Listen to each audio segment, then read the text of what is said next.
Listo.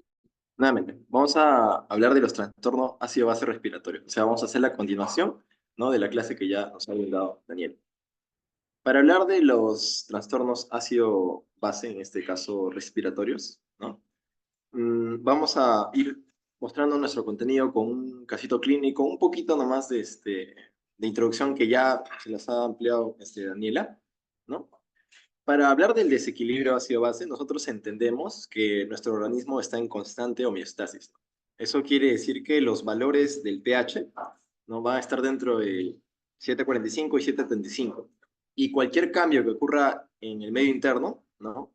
Va a meritar una compensación, ¿no? Para volver a estos valores normales, ya que ciertos valores muy elevados o muy bajos pueden repercutir con problemas en la salud, ¿no? O inclusive a nivel celular puede generar mucho daño, ¿no? Ahora, estos mecanismos compensatorios que ya se les han explicado, ¿no? En este cuadrito van a entender más o menos en qué tiempo se van produciendo. Porque si bien la respuesta respiratoria es una respuesta rápida y la respuesta renal es una respuesta lenta, ¿no? Hay una serie de pasos en la cual los mecanismos compensatorios más rápidos van a actuar primero, ¿no? Y a medida que el desequilibrio ácido-base se mantenga, no van a intervenir otros procesos o otros mecanismos compensatorios, ¿no? Por eso es que definimos una compensación lenta, compensación rápida, ¿no? El primer mecanismo, ¿no? Que se produce dentro como podemos ver, ¿no? Hasta máximo hasta una hora, que viene a ser un mecanismo de distribución, ¿no? En donde en el líquido extracelular, además de que cuando hay, disculpen, una elevación de la concentración de hidrogeniones, ¿no? Para volver a estos valores normales, los vamos a distribuir por todo el cuerpo y adicionalmente van a haber otros amortiguadores, ¿no? Como por ejemplo el bicarbonato, que es el principal, ¿no? Una vez se mantenga, se persista este desequilibrio ácido-base, ya hablamos de otro mecanismo, ¿no? Que viene a ser los mecanismos intracelulares, ¿no? Como los fosfatos o las proteínas, ¿no? O inclusive el intercambio de aniones. Por ejemplo, el potasio sale cuando hay muchos hidrogeniones este, extracelularmente, ¿no? Para meter a esos hidrogeniones a la célula, tiene que salir un anión que, digamos, suple su carga, ¿no? O sea, en este caso, sale potasio y mete el hidrógeno que está sobrando para mantener esa homeostasis. Después de eso, viene la compensación respiratoria, ¿no? La compensación respiratoria, ustedes saben, por un mecanismo de hiperventilación, un mecanismo de hipoventilación, vamos a regular los valores del CO2, por lo tanto, el pH, ¿no? Y esto se produce en un pico de hasta 10 a 12 horas, ¿no? 10 horas, el pico máximo donde se va a producir esta compensación. Y finalmente viene el mecanismo compensatorio renal, ¿no? Que viene a ser una respuesta lenta, sí, en donde en un principio se va a dar el equilibrio mm, mediante los valores de excreción renal, o sea, disminuir o aumentar la excreción renal de bases, y posteriormente se va a regular estos desequilibrios ácido-base mediante la disminución o el aumento de la excreción renal de ácidos, ¿no? Y como ustedes pueden ver dentro de esta tabla, esto se va produciendo a lo largo de un tiempo, ¿no? Una respuesta es más rápida que la otra, ¿no? Pero si se percatan, todos comienzan a partir de que hay un aumento de un ácido o de una base. La única diferencia es que unos van a actuar en menor tiempo y otros van a actuar en más tiempo. Por lo tanto, o sea, cuando hay una carga de ácido o de base, no, sí está haciendo efecto la compensación renal, ¿no? Pero no es tan evidente porque falta tiempo para que llegue a su tope, ¿no? Ahora, viendo el caso clínico número uno, un paciente masculino de 65 años de edad con antecedentes de tabaquismo crónico, diagnóstico de enfermedad pulmonar obstructiva crónica, hace 10 años. El paciente se queja de disnea progresiva, tos crónica, producción de esputo en la exploración física. Se observa uso de músculos accesorios para la respiración, tiraje intercostal, cianosis en labios y en uñas, ¿no? Y ahí tenemos el examen auxiliar. Que lo que tenemos que rescatar principalmente es la frecuencia respiratoria elevada, en este tema, ¿no? La frecuencia respiratoria elevada, la saturación baja, ¿no? Un pH también bajo, ¿no? Si sabemos los valores. Entonces, el paciente está, digamos, hiperventilando por una condición que tiene de fondo y encima es crónica, ¿no? Entonces, nuestro objetivo es evaluar qué tipo de trastorno es el que está pasando en nuestro paciente, si es un trastorno puro, si es un trastorno mixto, ¿no? Y para eso vamos a hablar netamente de los trastornos respiratorios, ¿no? Ácido base respiratorios y los trastornos ácido bases, disculpen, o sea, alcalosis respiratoria o acidosis respiratoria.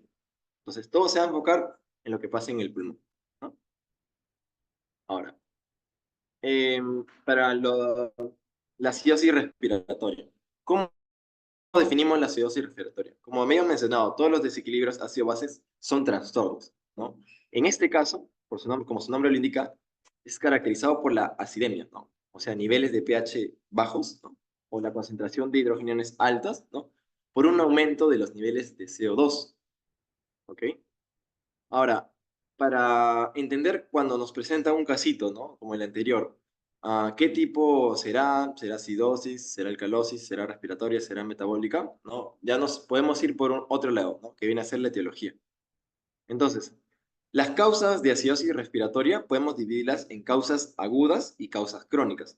Esto nos va a servir para cuando nosotros queremos evaluar si está compensado o no está compensado, ¿no? La compensación va a ser distinta en caso si es aguda o en caso si es crónica. O sea, ahí vamos a la formulita, ¿no? Pero no nos mareemos.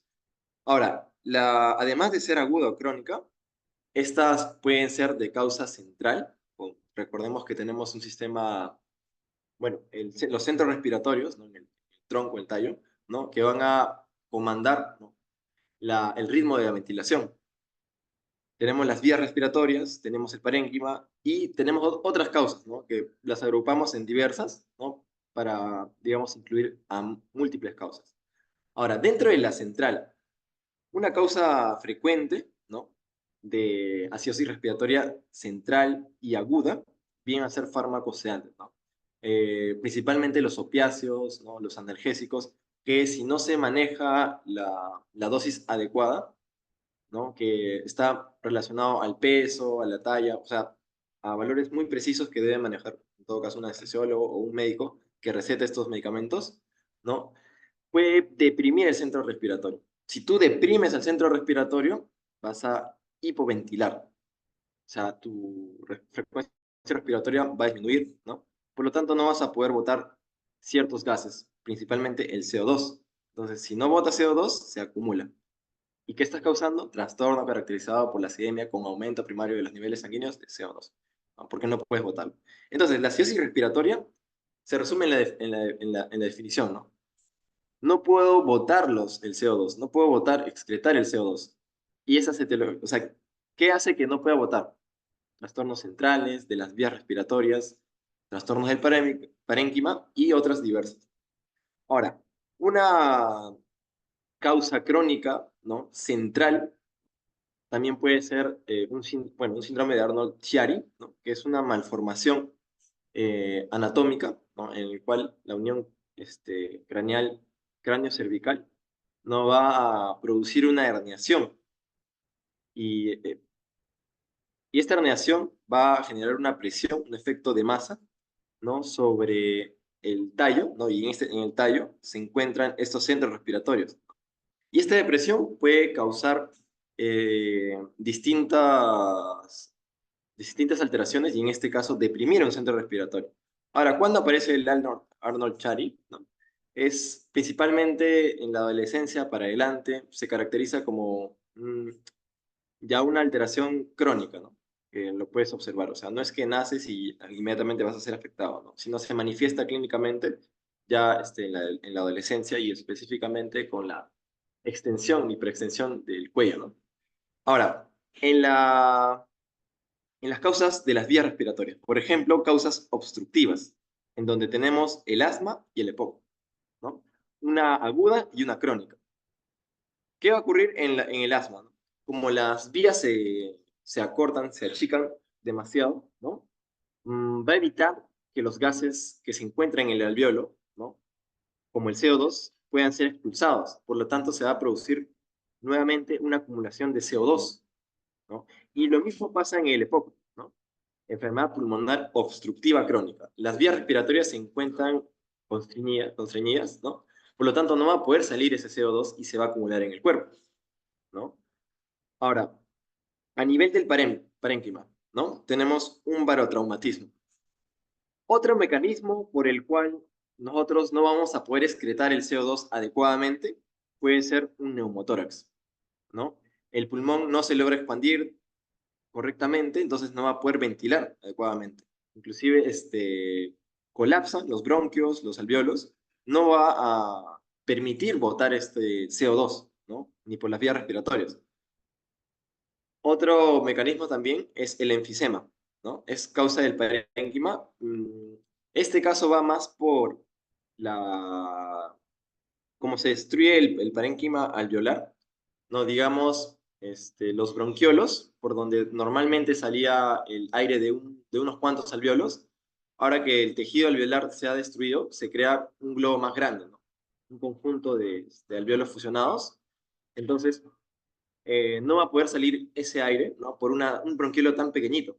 Entonces, también es una forma de obstrucción, ¿no? Es como querer vaciar una piscina mediante una cañita, ¿no? Una cañita, un sorbete, ¿no? O sea, lo normal es que se vacíe por un tubo grande, ¿no?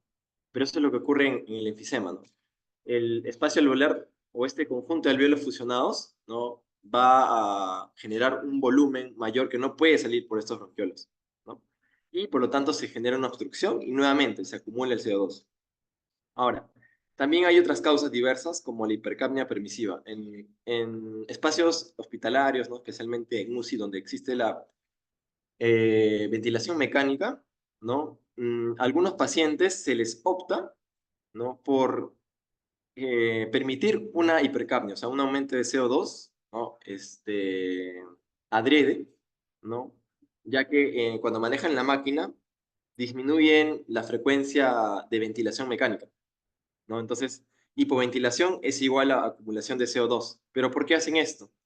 Porque si se continúa con una respiración quizá rápida, normal, pero este volumen que está entrando a los pulmones puede generar una lesión. Por eso es mejor recomendable, ¿no? Reducir o ajustar el ventilador mecánico para una ventilación más lenta, a pesar de que se vaya acumulando CO2, ¿no? Pero a esto le decimos hipercapnia permisiva, para evitar la lesión pulmonar, ¿no?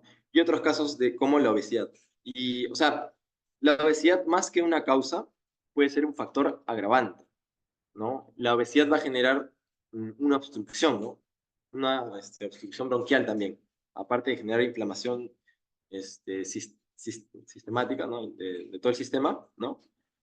También puede producir obstrucción de vías respiratorias, ¿no?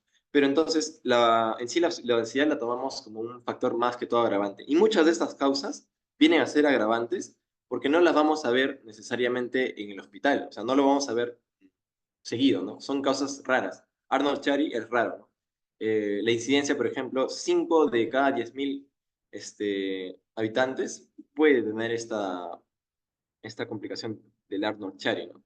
Entonces, digamos que es para comentar y dividir, ¿no? Clasificar las etiologías de la acidosis respiratoria, pero no necesariamente vamos a poder verlo. ¿Qué sí podríamos ver?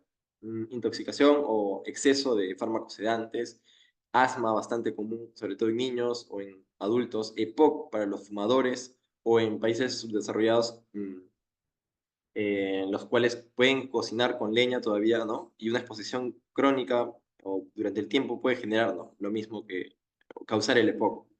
El enfisema, lo mismo, ¿no? Hipercapnia, no es frecuente, pero se ve ya en hospitalización, en UCI, ¿no? Listo. Entonces, frente a esto, hay un mecanismo compensatorio, ¿no? Si hay un aumento de CO2, hay un aumento de hidrogeniones, ¿no? El pH baja. pH baja significa acidemia, ¿no? Entonces, yo quiero aumentar el pH. ¿Y qué es lo que hago? Aumento la reabsorción de bicarbonato o disminuye su excreción también, ¿no?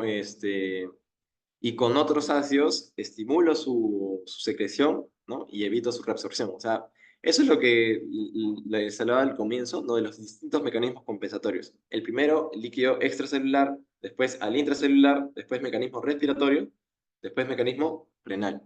Si bien todos empiezan a la vez, se van adaptando de acuerdo al tiempo, ¿no?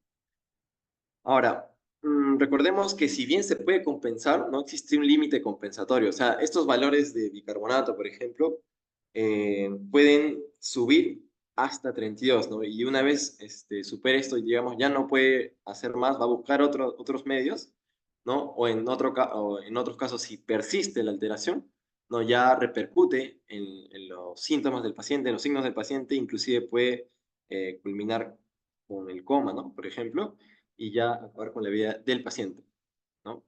Y, pero si este trastorno sigue prolongando, ¿no?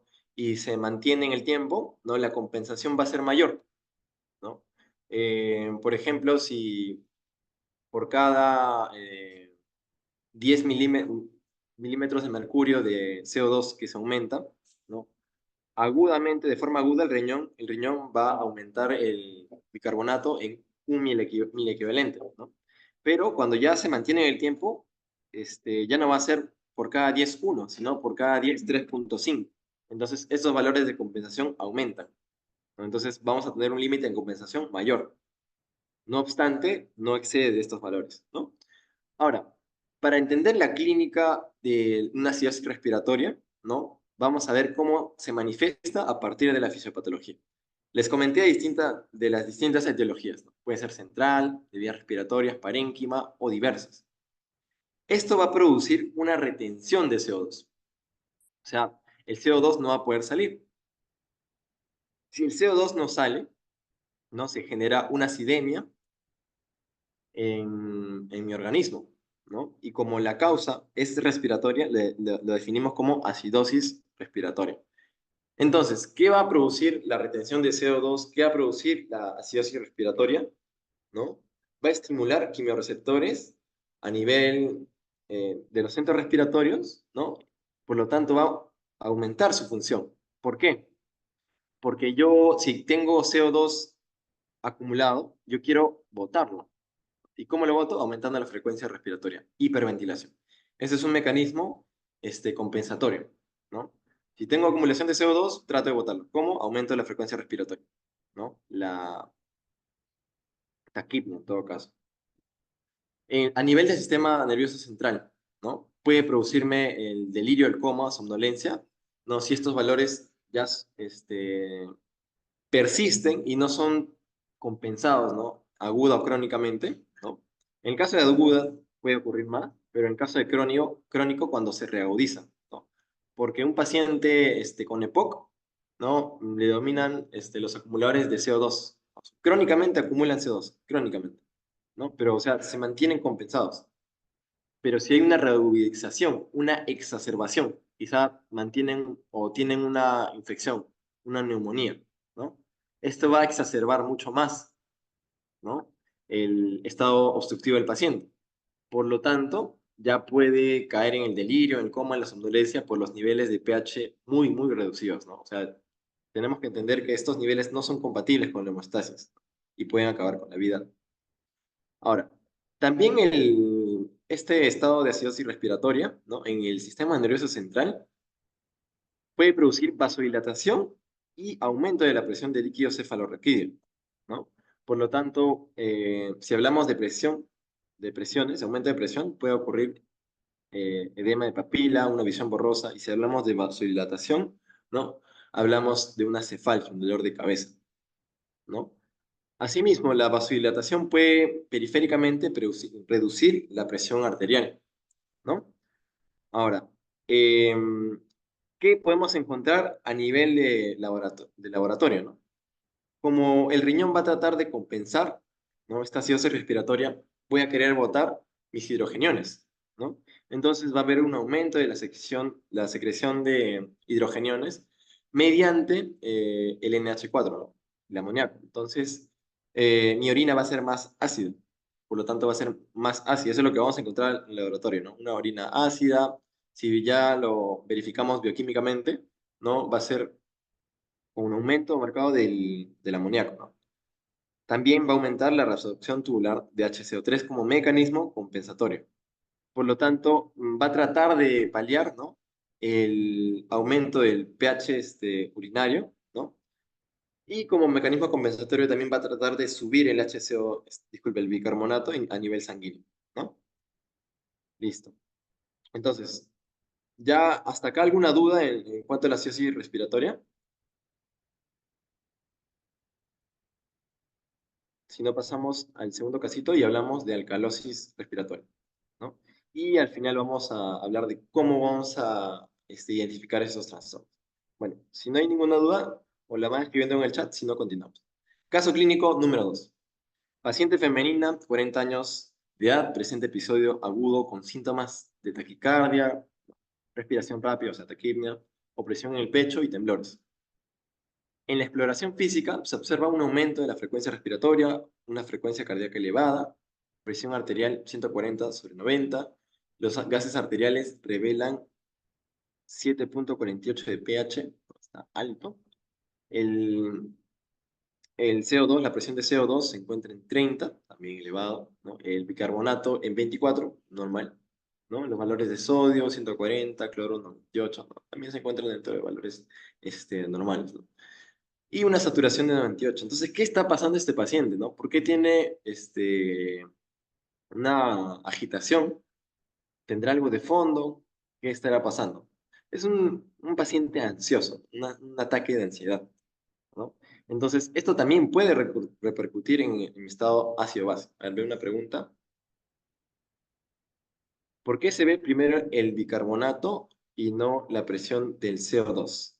A ver, cuando analizamos un trastorno, en este caso nos enfocamos acidosis respiratoria, vemos el contexto clínico, ¿no? El paciente de 40 años, por ejemplo, episodio agudo con síntomas de taquicardia, respiración rápida, ¿no? Entonces, si nosotros vemos los valores, en este caso, de CO2, ¿no? Están elevados. Ah, entonces, en este caso, no, están bajos, están bajos, están bajos. Vamos a ir entonces con el caso número uno, para que me comprendan. Y listo. Ya, tenemos el casito acá. Paciente con EPOC, ¿no? Tiene una frecuencia respiratoria alta, ¿no? Y el pH está bajo. Ahora vemos a los valores de bicarbonato, si se encuentran elevados. El PCO2 se encuentra mm, más elevado inclusive. Ahora, viendo al paciente clínicamente, ¿no? En este caso, tú ves que tenga alguna alteración metabólica, solamente la clínica, no, no veas el laboratorio. No, ves alguna alteración metabólica, quizá algo renal, ¿no? Por ahí algún medicamento que estés tomando, o ves de fondo la patología respiratoria, ¿no? Entonces tú te das cuenta, esto es principalmente una patología respiratoria, entonces la afección. Veo primero el pH, ¿no? Está elevado, está bajo, ¿no? ¿Y qué me puede estar causando esto? ¿Algo metabólico o algo respiratorio? En este caso, tú dices, es algo respiratorio. Entonces ya te vas por la parte, analizas primero la parte respiratoria y luego vas a analizar si existe una compensación, ¿no? Y definitivamente se puede ver, ¿no? Que está elevado, o sea, está tratando de compensar. Y curiosamente, este es un paciente crónico, entonces está compensando, ya es un paciente que no viene, digamos, por la alteración del estado hacia base, sino viene por una exacerbación de su POC, o sea, posiblemente no, está viniendo, ¿no? Muy probablemente por una neumonía, no está viniendo por el desequilibrio hacia base, pero nosotros cuando vemos al paciente, le pedimos un AGA, ¿no? Para ver cómo está su estado hacia base, ¿ya? Entonces, cuando tú ves, analizas un trastorno ácido base, para definir cuál ves primero, y esa es la duda, ¿no? ¿Es respiratorio, metabólico? ¿No? Te enfocas primero en el contexto clínico. Y en base a eso vas a definir, ya, primero me enfoco en el trastorno respiratorio y después ya analizo si la compensación es metabólica. De ese modo lo analizamos. Ya. Este, Vamos a pasar al caso clínico número 2. Ya. Entonces, vemos que es un paciente con un episodio de ansiedad y esto le causa aumento de la frecuencia respiratoria. Entonces, ya relacionándolo a lo anterior, ¿no? Si estoy hiperventilando, ¿no? Estoy botando el CO2. Entonces, por ahí estoy produciendo una especie de alcalosis, ¿no? Eso lo vamos a analizar más detenidamente cuando ya veamos cómo analizar mi estado ácido-base, ¿no? ¿Y cómo sé que está compensando el HC3? Pues está compensando el CO2. Muy bien. En un momento, ¿te parece si te respondo esa pregunta cuando lleguemos, José, a la parte de análisis específicamente? Ahorita me voy a centrar en la etiología, en la fisiopatología, las manifestaciones clínicas y después tengo un apartado de cómo analizar eso. ¿Está bien? O sea, cómo decir por cuál empiezo, ¿no? ¿Ok? Ya. Entonces, en la alcalosis respiratoria, nuevamente, el desequilibrio ácido-base es un trastorno, ¿no? Y en este caso, cuando es alcalosis, caracterizado por niveles bajos de CO2, ¿no? Cuando hablemos, recuerden nuevamente que se les quede esto, cuando hablamos de un trastorno ácido-base, y quiten la parte del pH, ¿no? Sino, ¿es respiratorio, es metabólico? Si dice respiratorio, estamos hablando del CO2, que puede estar o muy alto o muy bajo, ¿no? Y si es metabólico, hablamos del bicarbonato. Puede estar muy alto o puede estar muy bajo. En este caso, si es un trastorno respiratorio, tiene que ver con el CO2. Ahora, si es alcalosis, quiere decir que está bajo. Entonces, ¿por qué está bajo? Porque estoy botando lo estoy excretando en grandes cantidades. No me permite, o bueno, y eso no permite que nuevamente, bueno, no permite que los valores se mantengan normales, ¿no? Que se excrete mucho CO2, ¿no? Por hiperventilar. Y ya hay un mecanismo compensatorio a la hiperventilación es hipoventilación, ¿no? Para no botar tanto CO2. Ahora, la etiología también la vamos a clasificar, ¿no? Puede ser aguda o puede ser crónica. Ahora, ¿cómo podemos subdividir nuevamente esta etiología? Estimulación del sistema nervioso por hipoxemia, por fármacos u hormonas u otros, ¿no? Nuevamente, la estimulación, la ansiedad, ¿no? La ansiedad puede estimular, ¿no? A mi sistema nervioso central, en este caso mi centro respiratorio, ¿no? Por un estímulo simpático, ¿no? Lo que va a aumentar la frecuencia respiratoria, la frecuencia cardíaca. Entonces, esto en quién lo vimos en el paciente anterior, ¿cierto? Un paciente con un episodio de ansiedad, ¿no? Si bien veíamos el valor del bicarbonato no había nada, o sea, es agudo definitivamente, ¿no? Y lo único que está pasando es que está hiperventilando, está hiperventilando. Y es normal que si hiperventila, ¿no? Va a botar el CO2 y por lo tanto el CO2 va a disminuir generando una alcalosis, ¿no?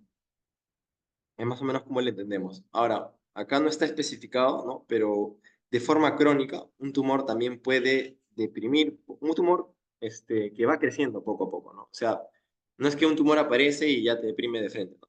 Sino un tumor que empieza creciendo poco a poco, y el efecto de masa crónico va a generar, ¿no? Que deprima de poco en poco el centro respiratorio. Por lo tanto, o disculpe, altere el centro respiratorio y al contrario de deprimirlo, ¿no? Lo estimule más, ¿no? Entonces genera una hiperventilación. Entonces, entendámoslo de ese modo, ¿no? Ahora, no es común tampoco, ¿no? No es común ver un tumor que tenga este efecto, pero tenemos que entender cómo se manifiestan esas etiologías y cómo pueden causarlas, ¿no? Grandes alturas. A nivel, alguno quizá ha ido a Cerro de Pasco, ¿no? Es la ciudad más alta de todo el Perú, ¿no? Ahí los niveles de oxígeno mm, están en menor concentración, ¿no? Porque estamos a mayor altura, ¿no? Por lo tanto, las moléculas de oxígeno están más separadas entre sí. Y si nosotros vamos de frente, ¿no? Decidimos ir a Ticlio y justo nos desviamos y nos vamos a Cerro de Pasco para estar un día, ¿no? De paseo, conocer la plaza, quizá, ¿no? Eh, Tu cuerpo no está adaptado para esa poca concentración de oxígeno en el ambiente, ¿no? Se demora alrededor de 2 a 3 días para que tu cuerpo se adapte. Entonces, mientras no se adapta, tú vas a tener una hipoxemia, ¿no? Y esta hipoxemia se exacerba si es que tú haces deporte. Justo tú vas a hacer repasco y te invitan tus amigos a una pichanguita, ¿no? Y tú crees que porque eres de Lima, eres chalaco, juegas mejor que ellos, corres un poquito y te empiezas a cansar, ¿no? Y los demás se ríen de ti quizá porque tanto que debías mostrar un inicio y después que no puedas correr ni un poco más, ¿no? Estás en una hipoxemia, ¿no? En este caso de forma aguda. pero como les menciono, esto es siempre y cuando lo exacerbes o siempre y cuando un paciente tenga una condición de fondo. No es que tú vas de frente y ya vas a tener alcoholosis de frente o un trastorno respiratorio. No, no. Siempre y cuando tú lo exacerbes. Y frente a todas estas etiologías, también la mayoría es siempre y cuando tú lo exacerbes, des una dosis extra, ¿no? O un paciente tenga una patología de fondo, como lo puede ser un paciente renal, ¿no? Los pacientes renales no producen suficiente hemoglobina. Entonces, adicionándole a que están en un lugar donde hay poca concentración de oxígeno, más poca hemoglobina, la hipoxemia se puede agravar más fácilmente, ¿no? Por eso es que a los pacientes renales se les aconseja no viajar mucho, específicamente a lugares de grandes alturas, ¿no? A la sierra, por ejemplo. Anemia intensa, ¿no? Un paciente con una anemia de consumo, ¿no? Con parasitismo, o sea, crónico, ¿no? O un paciente con una linfopenia, ¿no? Una alteración de la médula ósea, ¿no? Que permite un estado de anemia intensa, continua, también va a producir un estado de hipoxemia. Pero el asunto no es en sí la anemia, ¿no? Sino si hay algo que lo exacerbe, nuevamente algo que lo exacerbe. Una neumonía, ¿no? Que obstruye mis vías o en todo caso llena mis alvéolos de líquido, ¿no? Inflamatorio, va a generar una insuficiencia respiratoria y más que mi paciente esté con anemia, se agrava. Y ahí es donde vemos los trastornos, ¿no? Mediante una exacerbación, ¿no? En fármacos, los salicilatos como la aspirina, que en pacientes, si se le da una dosis exagerada, ¿no? O en pacientes que son muy, muy susceptibles, ¿no? También puede producir una estimulación del centro respiratorio, ¿no? O la progesterona, ¿no? Que en este caso es una hormona que específicamente en casos de embarazo, nuestros niveles suben, ¿no? Son muy elevados, que también sensibilizan al centro respiratorio y a la vez estimulan al centro respiratorio. O sea, es más fácil de que un centro respiratorio estimulado genere hiperventilación, ¿no? Por el mismo estado del embarazo, que tiene niveles altos de progesterona, ¿no? Entonces, esto es de forma crónica porque un embarazo dura 9 meses, ¿no? Y esos valores van alternando a lo largo del embarazo. En cambio, los salicilatos puede ser una intoxicación por aspirina, ¿no? O en pacientes, como les digo, que son sensibles o susceptibles a esto, que puede tener un mayor efecto, ¿no? Ahora, otros casos, hiperventilación mecánica. La ventilación mecánica no es que tú lo conectas y tu paciente está ventilando, ¿no? Sino hay una regulación. Tú programas a la máquina para definir a qué frecuencia quieres realizar la ventilación de tu paciente, qué cantidad de volumen, ¿no? También. Por eso es que en la anterior, en el anterior ejemplo de ventilación, ¿no? Hipercapnia permisiva, ¿no? Ahí manejaban estos valores a frecuencias lentas, ¿no? Para evitar lesión pulmonar. Pero en este caso, la hiperventilación mecánica puede permitir que bote mi CO2, ¿no? Ahora, una causa crónica, ¿no? Una insuficiencia hepática, en donde ciertos metabolitos, como el amonio, no van a poder ser metabolizados, ¿no? Y esto también va a estimular al centro respiratorio, que puede producir una hiperventilación, ¿no? Ahora, lo que nuevamente quiero enfatizar, todos estos mecanismos, muchos de ellos, ¿no? Específicamente los crónicos, ¿no? Van a producir un trastorno respiratorio siempre y cuando, un trastorno de equilibrio hacia base respiratorio, siempre y cuando haya una exacerbación, ¿no? O sea, así nomás no se produce. Entonces es importante tener en cuenta, no es que vas a encontrar un paciente con anemia intensa y definitivamente va a tener su desequilibrio, ¿no? O un tumor y definitivamente va a tener su desequilibrio, no. Tiene que haber una exacerbación en muchas de ellas, ¿no? En otras, en las agudas sí es más frecuente verlo, ¿no? Porque inclusive el mecanismo compensatorio, ¿no? Que se produce la reabsorción, en este caso, de bicarbonato a nivel del túbulo contorneado principal, ¿no? No es tan rápido. Y si esto se exacerba más, o sea, si la crisis es aguda, ni los mecanismos compensatorios del líquido extracelular, intracelular o respiratorios van a ser suficientes, ¿no? Entonces ya se produce una alteración. Listo. Ahora, cuando les comentaba, ¿no? También hay un límite de compensación.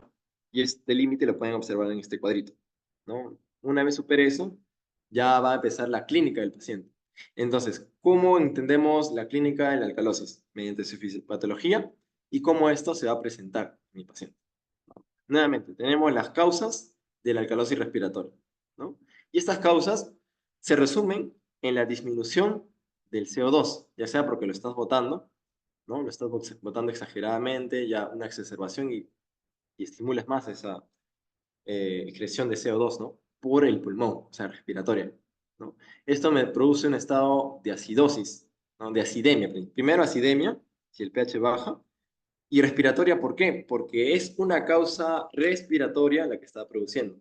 Ahí respondo tu pregunta, ¿no? ¿Por qué se ve primero el bicarbonato y no el CO2, ¿no? Entendamos esto. Para tener nosotros un trastorno, vemos esa acidemia, esa alcalemia. Y en este caso, analizamos la etiología.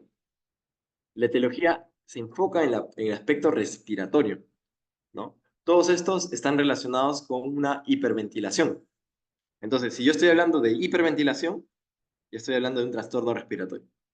Y eso le agrego los valores elevados acá hay un lapsus, acá debe ser alcalosis, valores altos del pH, ¿no? Y estoy en un estado de alcalosis, más mi etiología respiratoria, alcalosis respiratoria. Entonces, esta disminución del CO2, esta alcalosis respiratoria, en mi sistema nervioso central, ¿no? Produce lo contrario, una vasoconstricción. Y si tengo una vasoconstricción a nivel del cerebro, ¿no? A nivel de la corteza frontal o otras estructuras del cerebro en sí, ¿no? Puedo tener una manifestación como síncope o una alteración de la conciencia, ¿no? Por eso es importante dentro de los trastornos respiratorios monitorizarlos. Un paciente no viene por acidosis respiratoria, no viene por alcalosis respiratoria. Un paciente viene por trastorno, por una neumonía, por una insuficiencia renal agravada, ¿no? Y es importante que nosotros le tomemos el AGA para evitar estas manifestaciones clínicas que se producen por un desequilibrio ácido-base, ¿no? Ahora, la vasoconstricción es a nivel central.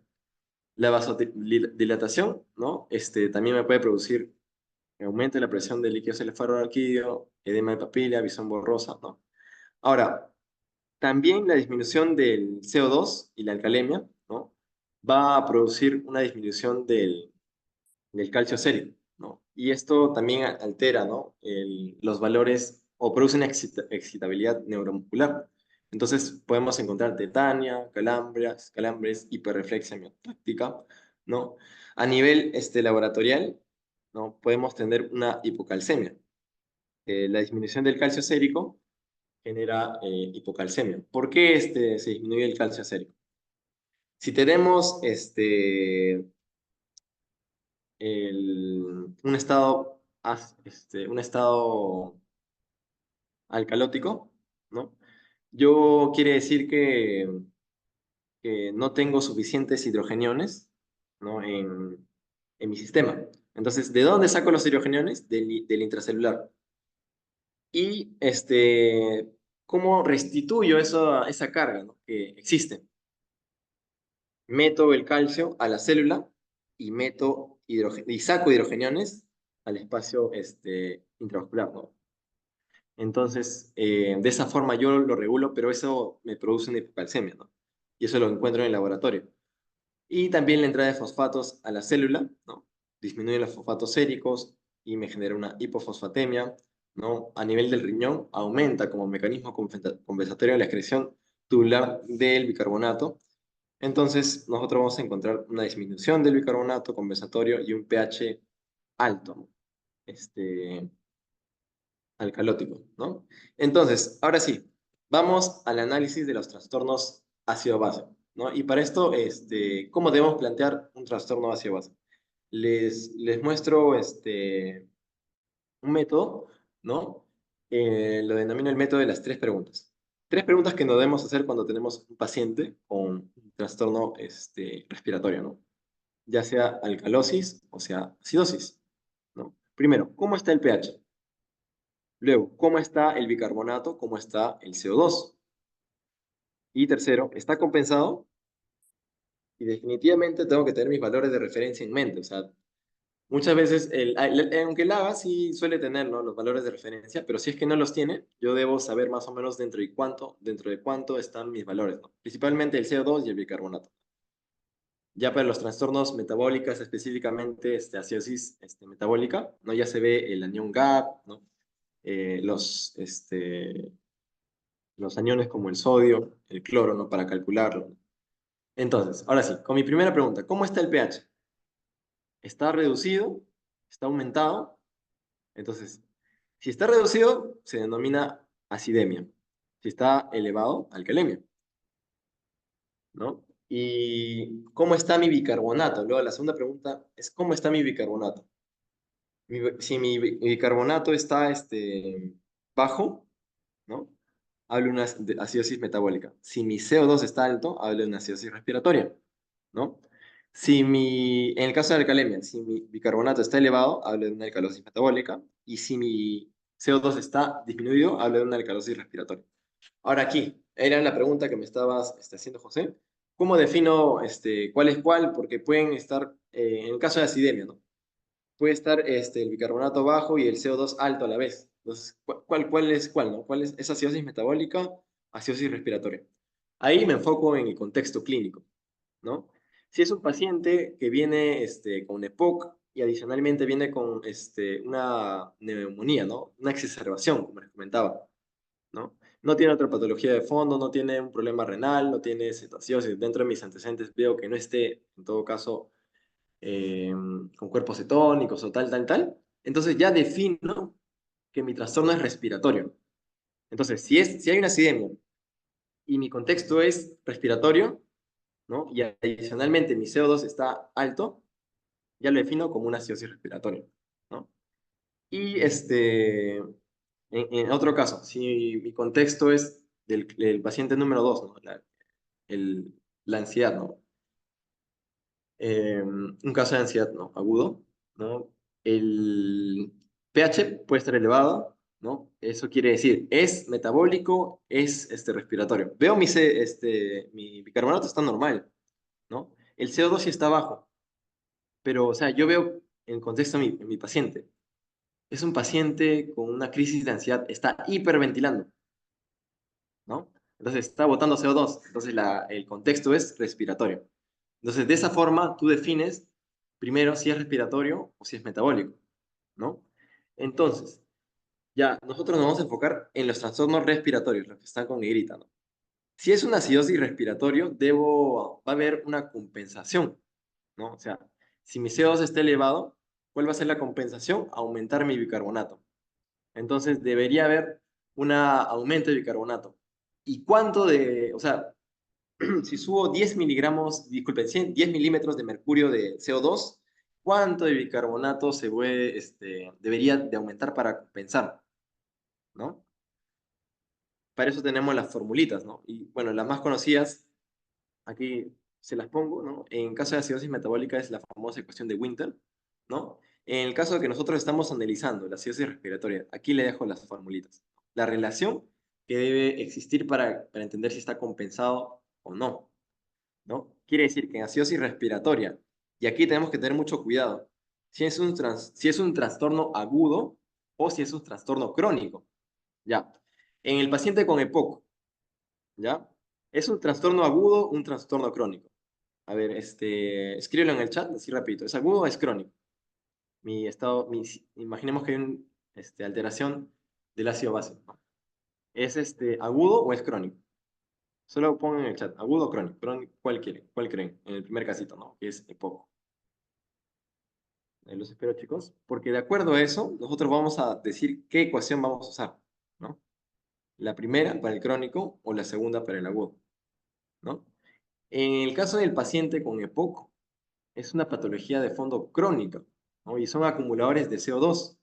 Entonces, quiere decir que la compensación renal ya se ha establecido y es mucho más fuerte que como si fuese aguda, en comparación a que si fuese aguda.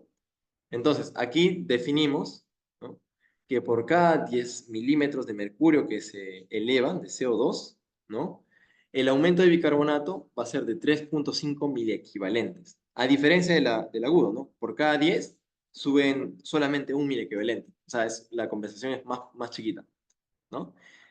En el caso de la esclerosis respiratoria es similar, ¿no? Una relación de 10 a 3. O sea, si es agudo, ¿no?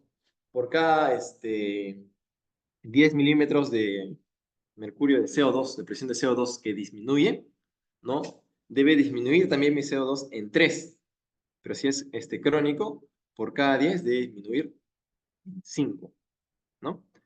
Entonces, una vez tenemos eso, definimos si está compensado o no está compensado, ¿ya?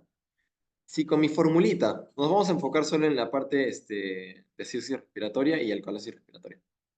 Si mi formulita, o si mi valor de bicarbonato, en el caso que quieras ver si está compensado o no, está compensado, ¿no? Quiere decir que es un trastorno compensado, valga la redundancia. Pero si a pesar de que mi bicarbonato haya aumentado, ¿no? Y este valor siga alto, muy alto, ¿no? El bicarbonato es muy alto, ¿no? Ya hablamos de una alcalosis metabólica. O sea, no llegó a compensar. Pero si es muy bajo, ¿no?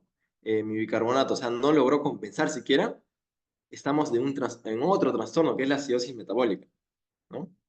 Entonces, estas formulitas me van a dar un rango en el cual va a estar compensado. Si entra dentro de ese rango, está compensado definitivamente. Es un, o sea, trastorno puro que está compensado. Pero si evalúo mi bicarbonato y ha sobrepasado, ha subido más de lo que debería compensar, hablamos de alcalosis metabólica. Y si es menos, hablamos de una acidosis metabólica. Y eso se va a cumplir para alcalosis respiratoria también, ¿no? En caso de que mi CO2 disminuya, ¿no? Y hago mi formulita, ¿no? ¿Está compensado o no está compensado? ¿No? Si los valores de CO2 están por encima de ese rango que debería compensar, definimos una alcalosis metabólica. Pero si está por debajo de ese rango que debería compensar, con mi formulita, ¿no? Es una acidosis metabólica.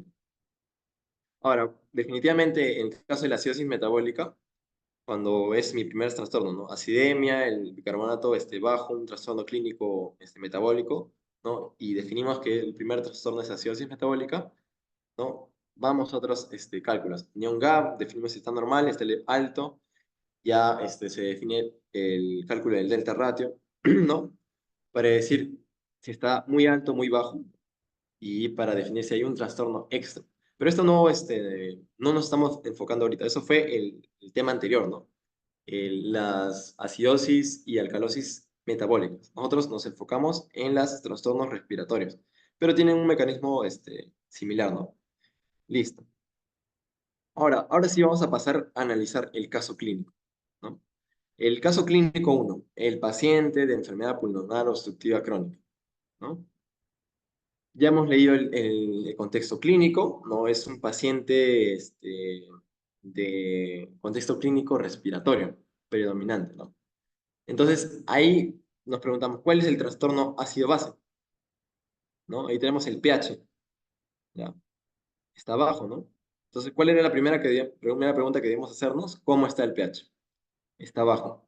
Entonces lo definimos como una acidemia. Ahora, ¿cómo está el CO2? ¿Cómo está mi bicarbonato? El CO2 se encuentra alto, ¿no? Los valores normales van de 35 a 45, ¿no? O sea, el valor normal de CO2 es 40 más menos 5, ¿no? Entonces, está alto. Más el contexto clínico respiratorio es una acidosis respiratoria. Ahora, vemos que el CO2 está elevado. O sea, si está alto el CO2, el bicarbonato debería estar elevado, ¿no? Entonces quiere decir que está compensando. Es un mecanismo compensatorio. Ahora, la tercera pregunta es, ¿está compensando lo suficiente? ¿No está compensando? ¿No? Esa es la pregunta. Entonces, para eso usamos nuestras formulitas, ¿no? Ahora, vamos a usar ¿cuál? Para un trastorno agudo, un trastorno crónico. Es mi paciente con un contexto respiratorio crónico, ¿no? Inclusive el paciente con EPOC son acumuladores de CO2 crónicos. ¿no? Entonces, voy a usar la segunda formulita, que quiere decir por cada 10 milímetros de mercurio de CO2 elevado, ¿no? Debo también aumentar el bicarbonato en 3,5 mil equivalentes. Entonces, la relación está acá. Debe subir, si mi CO2 está 20 milímetros de mercurio por encima, ¿cómo hago ese cálculo? ¿No? El CO2 está en 60. Los valores de CO2 van entre 35 y 45. Pero para yo saber cuánto está de más, no tomo este rango, sino tomo el del medio, o sea, 40. A partir de 40 es el valor normal, ¿no? 40 más menos 5. De 60 a 40, ¿qué diferencia hay? Hay 20 milímetros de mercurio, ¿no? Por lo tanto, si por cada 10 debía aumentar 3,5, por cada 20 va a aumentar 7 mil equivalentes. Entonces, ahora mi relación, ¿no? Sería el 24. Disculpen, nuevamente acá me quinceado, ¿no? No me he quinceado, perdón. Ahora sí, vamos a ver si el bicarbonato está compensado, ¿no? El valor de bicarbonato es 24, ¿no? 24 más menos 2, recuerden. O sea, va de 22 a 26, más menos 2, ¿no? Pero yo tomo el valor 24 para facilitar el cálculo. Ahora, quiere decir, si subió 20 milímetros de mercurio, mi bicarbonato debió haber subido también 7. O sea, eso es lo que debería compensar, ¿no? 24 más 7 es 31. Ahora, más menos 2. Ahí sí va lo del rango. Más menos 2. O sea que mi bicarbonato debe estar entre 29 o 33 para decir que ha compensado renalmente. ¿Y cómo está mi bicarbonato? Mi bicarbonato está en 32, ¿no? Entonces está compensado. Si mi bicarbonato estuviera en 34, en 35, ¿no? Yo hablaría de una alcalosis metabólica. Pero si mi bicarbonato estuviera menos de 28, disculpe, menos de 29, o sea, 28, 25, ¿no? Ya estoy hablando de una acidosis metabólica. Eso es un trastorno agregado. Pero este caso no. Este caso ha compensado correcto, ¿no? Entonces, tengo una alcalosis metabólica y mi diagnóstico o mi trastorno sería un trastorno mixto, este, no, disculpen, sería un trastorno puro, ¿no? Que vendría a ser simplemente una acidosis respiratoria, ¿ok? Ahora, caso número 2. Similar. Solo que ya hablamos de la segunda parte, una alcalosis respiratoria, ¿no? Paciente femenina de 40 años. Presenta un episodio agudo con síntomas de taquicardia. Listo, estamos frente a un paciente con ansiedad, una crisis de ansiedad. La crisis de ansiedad, recuerden, que estimula mediante un estímulo simpático la frecuencia respiratoria, la frecuencia cardíaca, pero nos importa la frecuencia respiratoria, está en 28, está hiperventilando. Quiere decir que el CO2 está botándose por los pulmones muy rápido, muy rápido, muy rápido, ¿no? Entonces, ¿qué encuentro? ¿O qué es la pregunta que debo hacerme primero? ¿Cuál es el trastorno óseo base? ¿Cómo está mi pH? Mi pH está elevado, ¿no? O sea, estoy con una alcalemia, ¿no? ¿Cómo está disculpen los lapsus, había unos pequeños errores, pero es alcalemia, ¿no? Mi, mi pH está en 7,48, lo normal es hasta 7,45, o sea, está elevado, es una alcalemia. ¿Cómo está mi bicarbonato o cómo está mi CO2, ¿no? El CO2, ¿cómo está mi CO2? El CO2 está en 30, ¿no? Lo normal es de 35 a 45, o sea, está bajo, ¿no? El contexto es clínico respiratorio, ¿no? Entonces, es una alcalosis respiratoria. Ya de ahí recién la compensación debería ser metabólica, ¿cierto? O sea, disculpen, mi bicarbonato debería, si el CO2 baja, el bicarbonato también debería bajar, pero se encuentra normal. Eso quiere decir que no está compensando. ¿O por qué no puede estar compensando? No está compensando, o está normal porque es un trastorno agudo, recuerden, es un trastorno agudo. Y por lo tanto, no esperamos que haya una variación evidente, ¿no? Del bicarbonato, ¿no? Entonces, nuevamente, está compensado, agrego mis formulitas, agudo, para agudo y para crónico. Contexto clínico es agudo. Entonces, la fórmula me dicta que por cada 10 milímetros de mercurio que baja mi CO2, debe compensar con la baja de 3.000 equivalentes de bicarbonato, ¿no? Y entonces, En este caso, ¿cómo calculé que bajó 10? ¿No? ¿Cómo está mi CO2? Mi CO2 está en 30. Lo normal es que sea 40. Entonces, está por 10 milímetros de mercurio por debajo, ¿no? Entonces, la relación de 10 a 3. Si baja 10, tiene que bajar 3 mi bicarbonato. Aplico mi formulita. Valor normal de bicarbonato, 24 más menos 2. Ya. 24 más 3 es 27, ¿no? Entonces, los valores normales de los cuales debería bajar, a ver, a ver, a ver, a ver, a ver, ¿no? Debería ser entre 27 más menos 2, ¿no? Y por lo tanto, el valor se encontraría compensado, ¿no? Entonces, si estuviera muy elevado, se definiría como alcalosis metabólica, pero si estuviera muy bajo, como una acidosis metabólica. Entonces, como no hay más trastornos, diagnosticamos trastorno puro, alcalosis respiratoria. De este modo, nosotros evaluamos el trastorno ácido-base respiratorio, ¿no? Ya sea una alcalosis o una acidosis, ¿no? Em, ¿Habría alguna duda hasta acá, chicos? Espero que hayan entendido y les haya gustado el método en todo caso.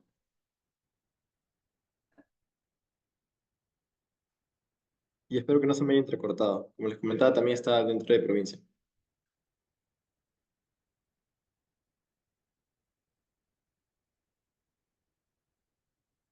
¿Ok?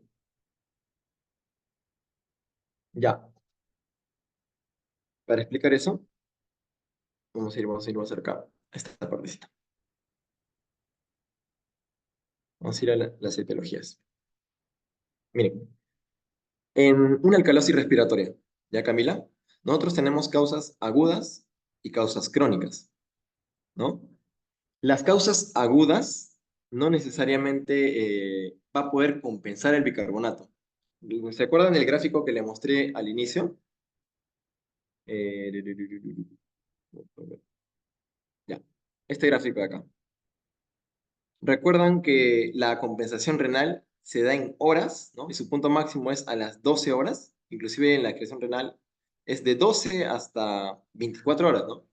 Entonces, en un trastorno respiratorio, la compensación renal no va a ser evidente porque se da en horas, ¿no? Se da en horas. Ahí mis mecanismos compensatorios iniciales, como la de líquido extracelular o intracelular, o inclusive la respiratoria, son los que van a actuar primero, ¿no? Pero dependiendo de cuán agudo sea, no va a existir una alteración del bicarbonato, ¿no? Porque eso es la última. O sea, el mecanismo renal se produce en horas, recuerden. Entonces, si yo tengo un trastorno agudo, definitivamente el bicarbonato se va a mantener por valores normales, ¿no? Pero sería muy distinto a que tuviera yo, sería muy distinto a que yo tuviera una alteración crónica, ¿no? Si yo tengo una alteración crónica, ahí recién voy a poder observar cambios en el bicarbonato. ¿Se me comprende? Claro. Y Bernal, se puede comenzar aguda y crónicamente. Nuevamente, a ver. Esta partecita. Si se dan cuenta en este punto, cuando hay una carga de ácido o base, todos estos mecanismos, ¿no? Estos cuatro mecanismos empiezan a actuar. Solo que hay unos que actúan primero, más rápido, y unos que actúan al final, ¿no? Entonces, sí se puede compensar aguda y crónicamente, ¿no? Cuando hablamos de una compensación renal aguda, estamos hablando de las primeras horas, ¿no? O sea, hasta las primeras 4 horas va a poder compensar con este efecto, ¿no? O hasta las primeras 8 horas, ya digamos que todavía es agudo, puede compensar, pero recién voy a ver mi efecto compensador a medida que voy subiendo. A medida que voy subiendo, ya mi efecto es mayor, ¿no? Pero según esta curva, en las primeras horas, el efecto compensador va a ser mínimo. A medida que va a aumentar el tiempo, ahí recién voy a ver que va a surgir mi efecto renal. O sea, mi bicarbonato no va a cambiar en las horas mucho. Va a cambiar a partir de las 12 horas, a partir de las 24 horas recién, ¿no? Entonces, más o menos así entendemos los trastornos. O sea, la compensación renal se demora, ya se demora. Eh, ¿Se abrió otra duda por ahí? Ah, genial, genial, Camila.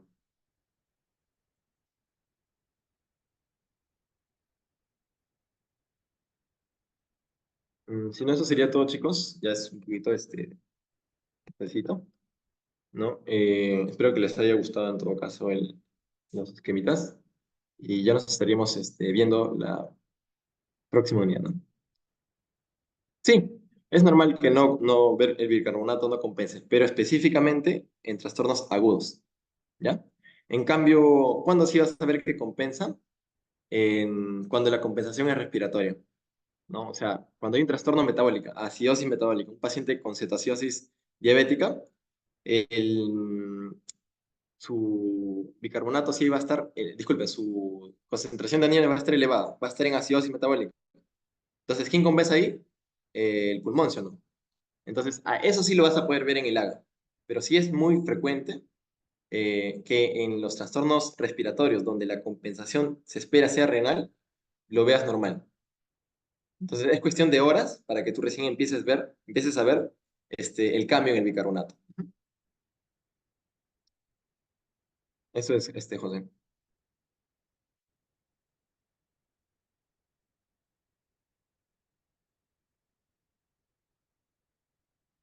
Ya, chicos. Bueno, entonces, con todo eso, si no hay ninguna duda más, nos estaríamos despidiendo. Si no, si tiene alguna duda, también. Y